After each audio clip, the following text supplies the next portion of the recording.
So early rehab progressions, especially for like knee and hip injury, some of the stuff I really like to do is fairly simple. And it's just using a slider in a 3-directional pattern to get different muscles going. And so, you know, a traditional slider lunge, you slide it backward. The nice thing is I get this hinge pattern. I'm gonna load my glute. I'm gonna get a little bit of knee. Depending on how upright I am with this, I can get a little bit more quad or I can get a little bit more glute.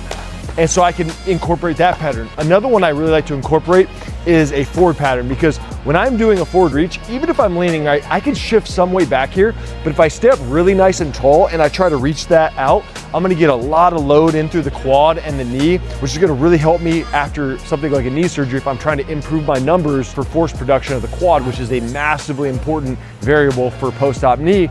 And then I can also do kind of a lateral movement, which is nice. I can get a little bit more like stretch and load through the adductors, get a little bit more lateral hip stabilization.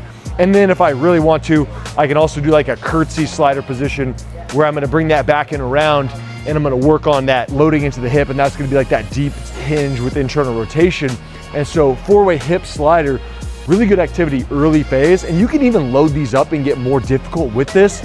But it's a great activity for all my athletes who are trying to get back to sport and we're trying to get back into loading different patterns. Slider's a great way to start.